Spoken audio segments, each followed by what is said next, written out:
Beneath the scorching afternoon sun, a wounded Marine stood firm, his battered body trembling, his hand locked in a salute. Blood trickled from a fresh wound, staining the pavement as cars sped by, ignoring him. Hours passed, his legs barely holding, until the rumble of motorcycles broke the silence. What the bikers did next would ignite a storm of chaos, pain, and unexpected salvation, a story of suffering transformed into redemption that will touch even the coldest hearts. The sun hung heavy in the cloudless sky, casting waves of blistering heat over the deserted highway. Corporal Aiden Walsh stood rigid on the side of the road, his right arm raised in a trembling salute, his face pale beneath streaks of sweat and dirt. His Marine Corps uniform, though torn and bloodied, still clung to him as a symbol of pride and duty. But the pride did little to mask the pain that coursed through his body, radiating from the gash on his side where shrapnel had torn through flesh. It had been 3 hours. 3 grueling hours since Aiden had assumed his stance. His body protested with every passing minute, his legs threatening to give way beneath him, his vision blurring as dehydration and blood loss took their toll. But he refused to falter. Not today. Not here. The folded flag in his left hand was a heavy reminder of the promise he had made. Sergeant Lucas Kane, his best friend and mentor, had died shielding Aiden during their final mission overseas.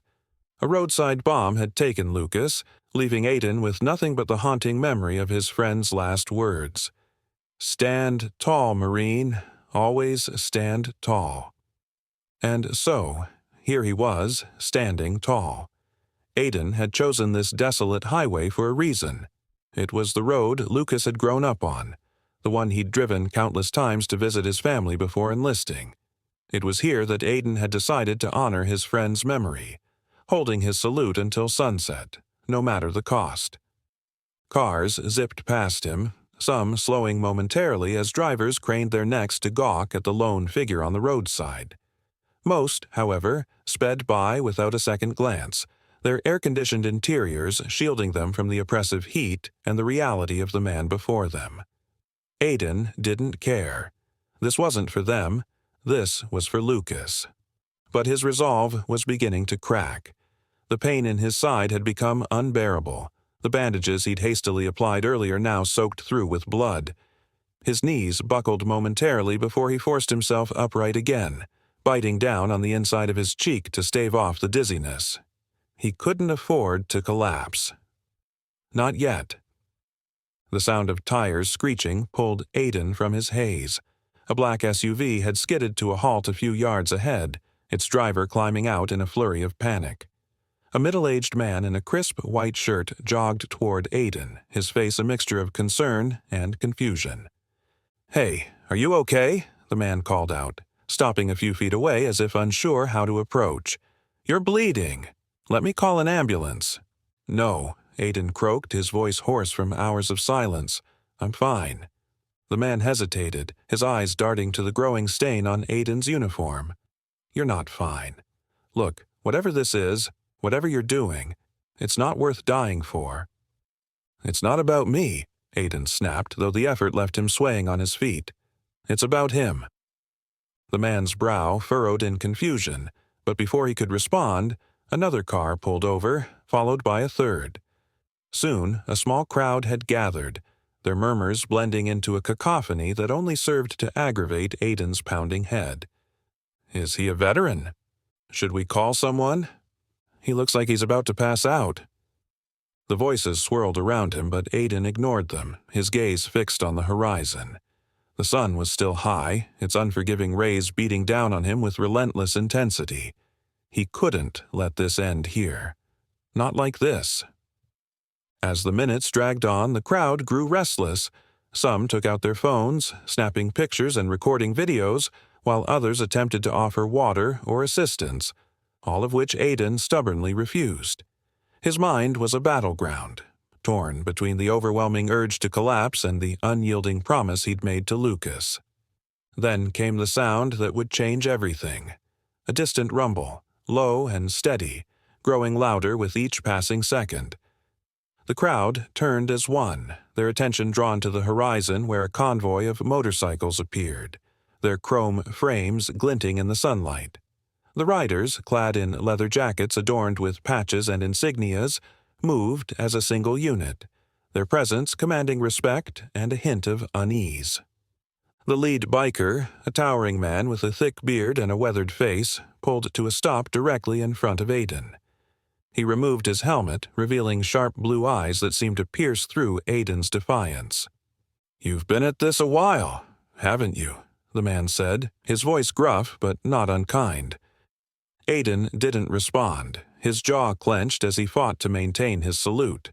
The biker nodded, as if understanding the unspoken words between them, and turned to address the crowd. "All right, folks, move along. Show's over," he barked, his authoritative tone scattering the onlookers like leaves in the wind. Once the crowd had dispersed, the biker turned back to Aiden, his expression softening. "Name's Logan Hart. You're gonna let us help you, Marine, whether you like it or not." Aiden opened his mouth to protest, but the world tilted violently, and darkness closed in. The last thing he heard before losing consciousness was the steady rumble of motorcycles and Logan's voice barking orders to his crew.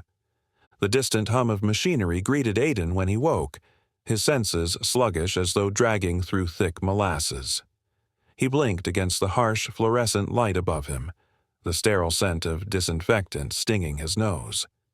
It took a moment for him to register the soft beeping of a heart monitor beside him and the IV line taped to his arm. He was in a hospital. "About time you woke up," a voice grumbled from his left. Aiden turned his head, his neck stiff from the effort. Logan Hart sat in a plastic chair, arms crossed over his chest. His leather jacket, decorated with patches, hung off the back of the chair, revealing a worn gray t-shirt stretched over a broad chest. Despite his intimidating appearance, Logan's expression was one of calm, almost fatherly concern. "Where?" Aiden croaked, his throat dry. "County General," Logan answered. "You passed out on the road, bled through your bandages. Figured you wouldn't mind if we saved your stubborn ass." Aiden stared at him, the fog in his mind slowly clearing. The events of the previous day rushed back in vivid detail. The heat, the crowd, the salute. Shame prickled at the edges of his thoughts. "I didn't ask for help," he muttered. "No," Logan said, leaning forward, "but you damn well needed it. What were you trying to prove out there, kid? That you could die of heat stroke with your hand in the air?" "It wasn't about me." The words came out harsher than Aiden intended, but he didn't care. His anger wasn't directed at Logan. It was at himself, at his failure. It was for Lucas. Logan's sharp blue eyes softened, a flicker of understanding crossing his weathered face. "Lucas Kane," he said, as if testing the name on his tongue. "We saw the flag. You were holding it like it was the last thing keeping you upright." "It was," Aiden admitted, his voice barely above a whisper. He felt exposed under Logan's steady gaze, as though the man could see straight into his soul and the guilt that had been festering there since Lucas's death. "You want to tell me about him?" Logan asked, his tone gentler now. For a moment, Aiden considered refusing. The memories were too raw, too painful. But there was something in Logan's demeanor, a quiet patience, a shared weight of experience that made Aiden relent. "He was my sergeant," Aiden began, his voice shaky, "my best friend. We were on patrol, just outside of Kabul. There was a roadside bomb. I didn't even see it. Lucas, he shoved me out of the way, took the blast head on. I tried to save him, but there was nothing I could do." His throat tightened, the words catching like barbed wire. "He died saving me. And I've been asking myself every damn day why it was him and not me." Logan let the silence hang between them, his expression unreadable. Finally, he spoke. "Survivor's guilt. It's a bitch, isn't it?" Aiden's head snapped up, surprise flashing in his eyes. Logan gave him a sad smile. "You think you're the only one who's carried that weight? I've been where you are, kid. Different war, same pain." "You were military?" Aiden asked, though it wasn't really a question. Logan carried himself with the unmistakable air of a man who had seen combat. "Army," Logan said with a nod. "First Gulf War. Lost a lot of good men over there. Spent years wondering why I made it out when they didn't. It'll eat you alive if you let it." Aiden looked away, his fingers gripping the edge of the hospital blanket. "So, how do you stop it? The guilt, the questions. How do you make it go away?" "You don't," Logan said simply. "But you learn to live with it. You find a way to make their sacrifice mean something. That's what we do." "We?" Aiden echoed, glancing at Logan. Logan leaned back in his chair, a faint smirk tugging at the corner of his lips. "The Brotherhood," he said, gesturing to the patches on his jacket. "We're a group of vets, bikers mostly, who've been through hell and back. We've got each other's six, even out here. You've already met some of us." Aiden frowned, trying to recall the faces of the other bikers who had been with Logan on the highway. The memory was fuzzy, but he remembered their imposing presence and the way they had shielded him from the crowd. "So what? You just ride around, helping people?" Aiden asked skeptically. Logan chuckled. "Something like that. We look out for our own, and for anyone else who needs it. Figured you could use some of that." Aiden opened his mouth to argue, but the words died on his tongue. For the first time in a long time, he felt seen, understood. The weight on his chest didn't feel quite as suffocating. "Think about it," Logan said, rising to his feet. "We'll be around." Before Aiden could respond, Logan was gone, leaving him alone with his thoughts. He stared at the ceiling, the faint hum of the heart monitor a strange comfort. He didn't know what to make of Logan or his brotherhood, but a small part of him, a part he wasn't ready to acknowledge, felt grateful. For the first time since Lucas's death, Aiden didn't feel completely alone. The distant hum of the hospital faded into a dull memory as Aiden stepped outside for the first time since his collapse. The air was crisp, cooler than it had been on the roadside, and it carried a faint tang of asphalt and motor oil. Logan had left his jacket behind, draped neatly over the chair in the hospital room. Whether it was intentional or not, Aiden wasn't sure, but it had served as a silent invitation. And now, here he was, stepping into the unknown. The roar of motorcycles filled the parking lot as Aiden approached, hesitant but curious. Logan was there, leaning casually against his bike, arms crossed as if he'd been expecting Aiden all along.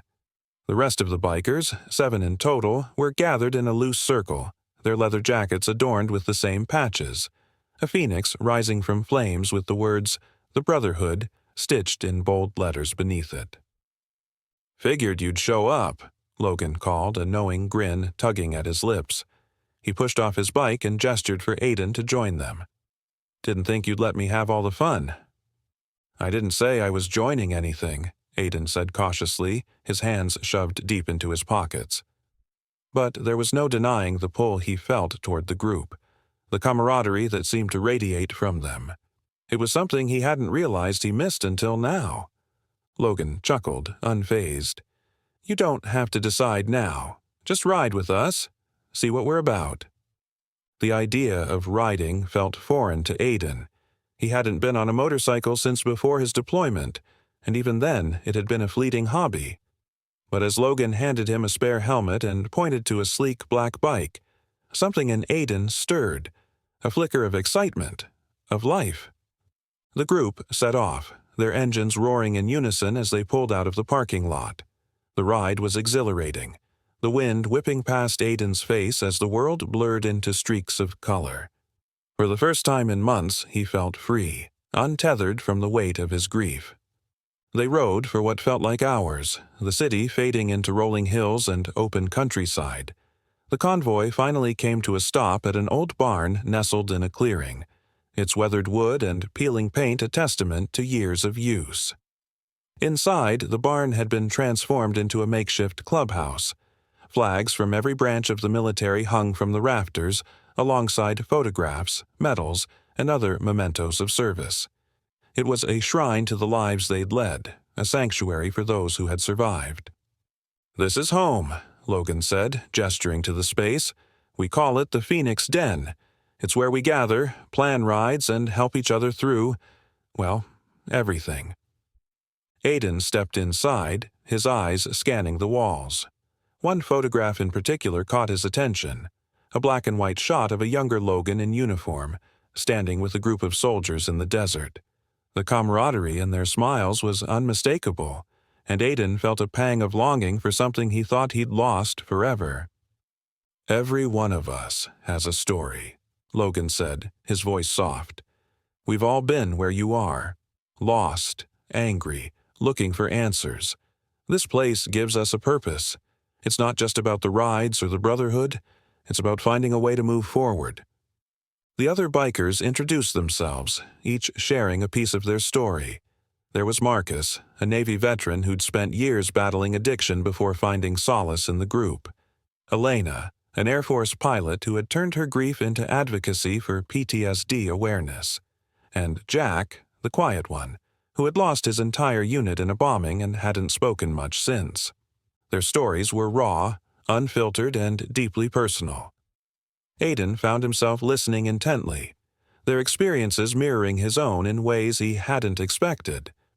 For the first time, he felt a sense of belonging, a connection to people who truly understood the weight he carried. By the time the sun dipped below the horizon, casting the barn in golden light, Aiden knew he couldn't walk away. Logan handed him a beer, a silent toast to the unspoken decision that had been made. "Welcome to the Brotherhood," Logan said, clinking his bottle against Aiden's. The rest of the group cheered, their voices filling the space with laughter and warmth. For the first time in what felt like forever, Aiden smiled, a genuine, unguarded smile. But the night wasn't over. As the laughter died down, Logan pulled Aiden aside, his expression serious. "There's something you need to see," he said, leading him to a small room at the back of the barn. Inside was a wall covered in dog tags, each one representing a fallen brother or sister. Aiden's breath caught in his throat as he ran his fingers over the tags, the weight of their sacrifice pressing down on him. "This is why we ride," Logan said, "to honor them, to make sure their stories aren't forgotten." Aiden nodded, his throat tight with emotion. He pulled Lucas's dog tags from his pocket, the metal cool against his palm. Without a word, he added them to the wall, his hands trembling as he did so. As they rode back that night, Aiden felt a newfound sense of purpose.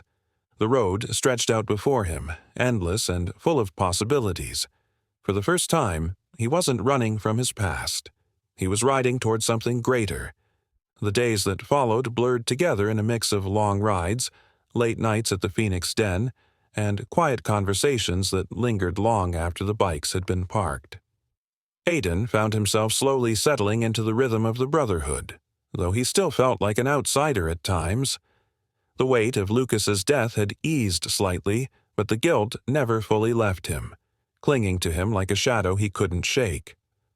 Logan seemed to notice, as he always did. "You've got that look again," he said one evening as they worked on one of the older bikes in the barn. "Like you're carrying the world on your shoulders." Aiden shrugged, wiping grease from his hands. "It's not something that just goes away, you know." "Doesn't have to go away," Logan replied, tightening a bolt on the engine. "You just gotta learn how to carry it without letting it crush you." Easier said than done, Aiden thought, but he didn't say it aloud. Instead, he focused on the bike in front of him, letting the repetitive motion of the work calm his racing thoughts. It wasn't long before Logan announced the next ride, a group trip to a veterans outreach event in the neighboring state. The Brotherhood had been invited to speak about their experiences and the importance of community for veterans struggling with PTSD and survivor's guilt. Aiden was hesitant at first. The idea of standing in front of a crowd and talking about Lucas felt impossible, like tearing open a wound that had only just begun to heal. "You don't have to speak if you're not ready," Logan assured him. "But you should come. It's not just about us. It's about the people who need to hear that they're not alone." Reluctantly, Aiden agreed. The ride was long, stretching over 2 days, But the camaraderie of the group made the miles feel shorter. They rode through small towns and open plains, the roar of their engines a steady reminder of the bond they shared. Aiden found himself opening up more during the trip, sharing stories of Lucas with the others and listening to their own tales of loss and survival. By the time they reached the event, Aiden felt a strange mix of nerves and anticipation. The outreach center was packed with veterans and their families, the atmosphere buzzing with a sense of solidarity and understanding. Logan and a few others took the stage first, sharing their stories and talking about the Brotherhood. Their words were raw and honest, and Aiden could see the impact they had on the audience. Heads nodding in agreement, tears streaming down faces, and hands reaching out for comfort. Then Logan looked at Aiden, his expression unreadable but encouraging. "You want to say a few words?" he asked, the microphone extended toward him. Aiden hesitated, his heart pounding in his chest. He wanted to say no, to retreat into the shadows where it was safe. But then he thought of Lucas, of the promise he had made to honor him. Taking a deep breath, he stepped forward. "My name's Aiden Walsh," he began, his voice shaky but determined. "I'm a Marine, and I'm alive today because of my sergeant, Lucas Kane. He was more than my mentor. He was my brother. He saved my life at the cost of his own, and for a long time I couldn't understand why it was him and not me." The room was silent, all eyes on him. Aiden swallowed hard, his hands trembling as he continued. "I've spent months asking myself what I could have done differently, how I could have saved him. And the truth is, I'll never have those answers.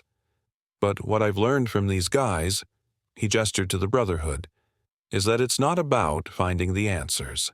It's about carrying their memory forward, about making their sacrifice mean something." He paused, his throat tight with emotion. Lucas used to say, "Stand tall, Marine." And for the longest time I thought that meant never showing weakness, never breaking. But now I know it's okay to break, as long as you keep standing, and that's what I'm trying to do. The crowd erupted into applause, the sound overwhelming yet comforting. Aiden stepped back, his chest heaving as relief washed over him. Logan clapped a hand on his shoulder, pride shining in his eyes. "You did good, kid," he said, his voice low but sincere. That night, as they rode back to their motel, Aiden felt lighter than he had in months. The road stretched out before them, endless and full of possibilities. For the first time, he believed he could move forward, not without Lucas, but with his memory as a guide. But the peace was short-lived. The next morning, news reached them of a fellow veteran who had taken his own life. He had attended the outreach event but had left early, his pain too great to bear. The Brotherhood was devastated, the loss a stark reminder of the fragility of hope.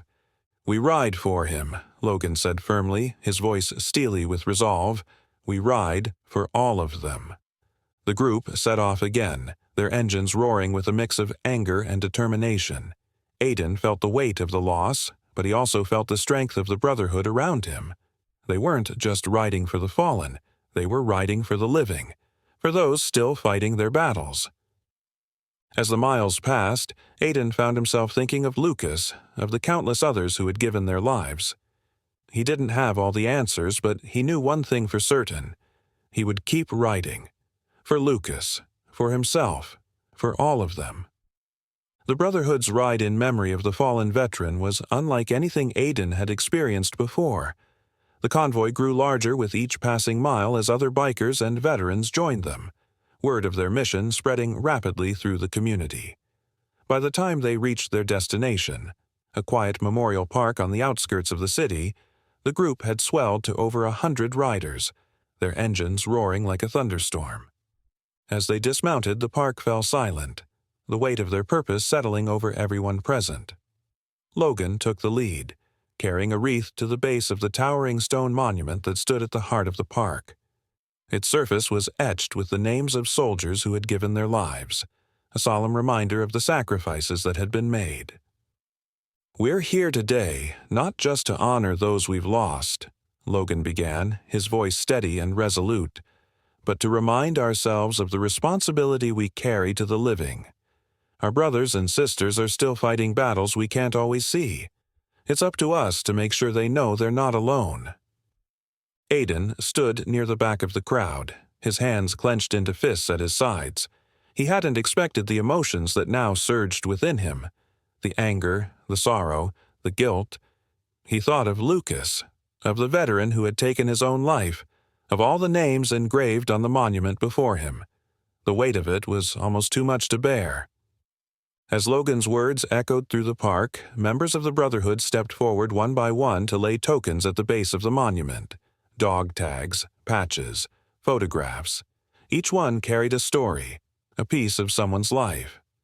When it was Aiden's turn, he hesitated, his chest tightening as he reached into his pocket and pulled out a small notebook. It had belonged to Lucas, filled with sketches and notes he had made during their deployment. Aiden had carried it with him since the day Lucas died, but now, standing before the monument, he knew it was time to let it go. Kneeling, Aiden placed the notebook among the other mementos, his fingers lingering on the worn cover. "You'll never be forgotten," he whispered, his voice breaking. The ceremony ended with a moment of silence, the crowd bowing their heads in unison as the sun began to set. The soft rustling of leaves and the distant hum of traffic were the only sounds that filled the air. Aiden closed his eyes, letting the stillness wash over him, and for the first time, he felt a sense of peace. But the night was far from over. As the group prepared to leave, a woman approached Logan, her face pale and her eyes filled with desperation. She introduced herself as Hannah, the widow of a veteran who had recently returned from overseas. Her husband, she explained, had been struggling with severe PTSD and had disappeared 2 days earlier. She had heard about the Brotherhood and their mission and had come hoping they could help. Logan didn't hesitate. "We'll find him," he said, his voice firm. Turning to the group, he added, "This is why we do what we do. Let's ride." The next few hours were a whirlwind of activity as the Brotherhood split into teams, searching the city and surrounding areas for any sign of Hannah's husband. Aiden rode with Logan, their headlights cutting through the darkness as they checked abandoned buildings, parks, and alleyways.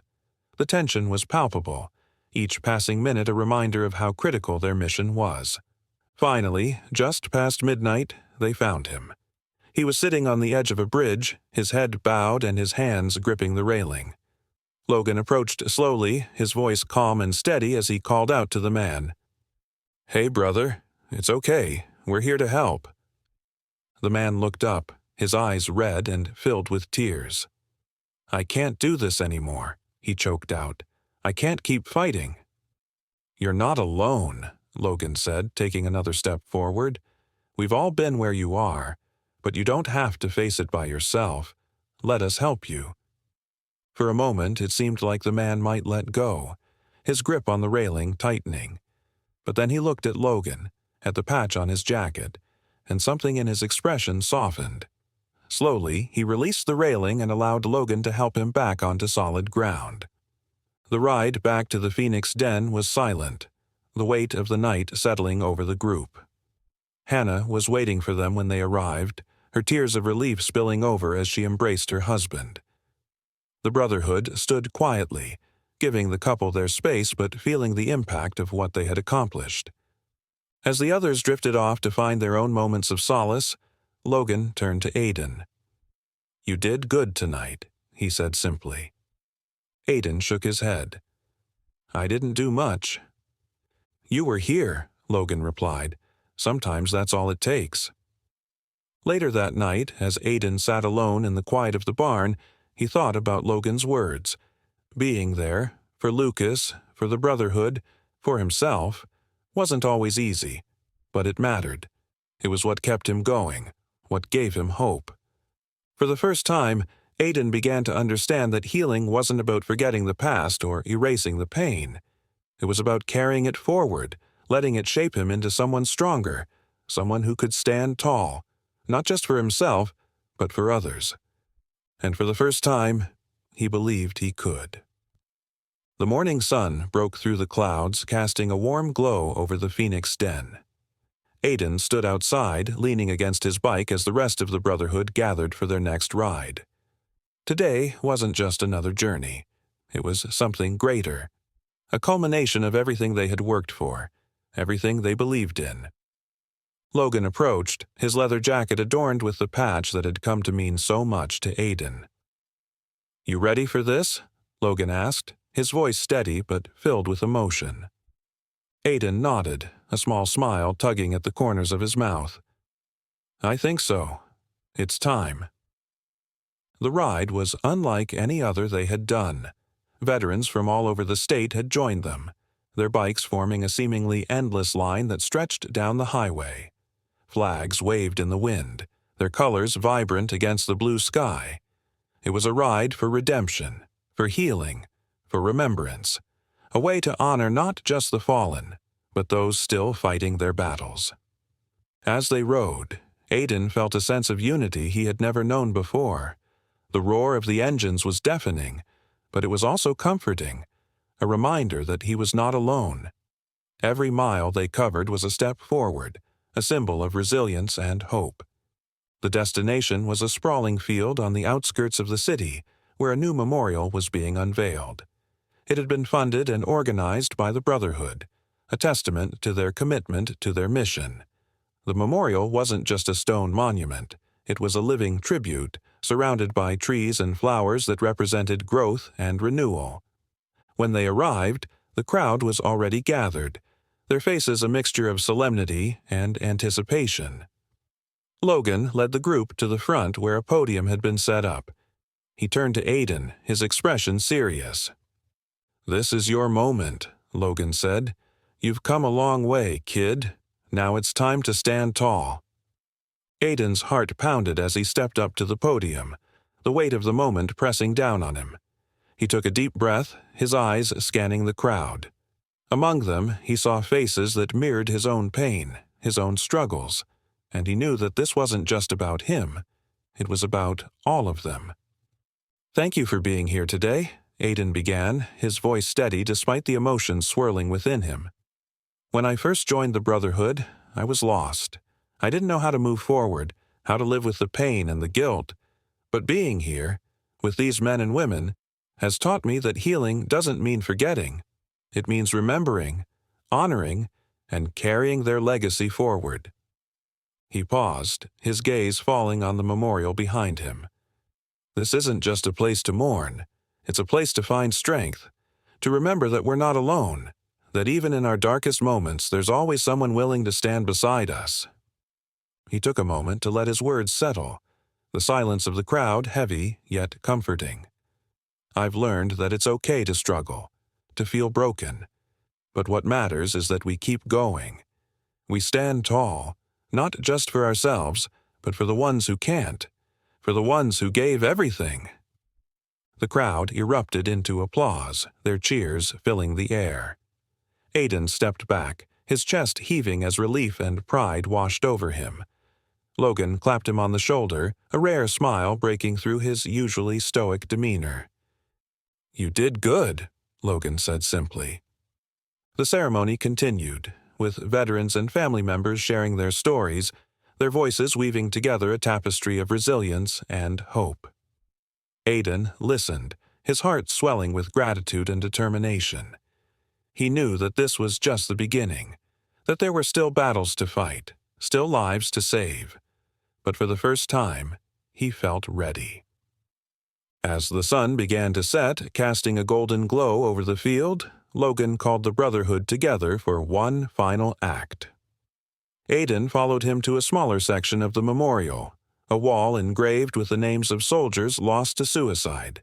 It was a sobering sight, a reminder of the battles that continued long after the war had ended. Logan produced a small plaque engraved with the words, "In honor of the fighters we could not save." Together, the group mounted it on the wall, their hands resting on the cool metal as they shared a moment of silence. "Every name here matters," Logan said quietly, his voice breaking. "And so do the ones that don't end up on this wall. That's why we ride. That's why we keep going." Aiden felt a lump in his throat as he looked at the names, his mind flashing to Lucas, to the veteran they had saved on the bridge, to the countless others who still struggled. The road ahead was long, but for the first time, he didn't feel daunted. He felt determined. As the engines roared to life once more, the Brotherhood rode into the fading light. Aiden took his place among them, his heart lighter than it had been in years. The road stretched out before them, endless and full of possibilities. And as they rode, Aiden whispered a silent promise to Lucas and to himself, to stand tall, to carry their memory, and to never stop riding toward a better future. For Lucas, for himself, for all of them.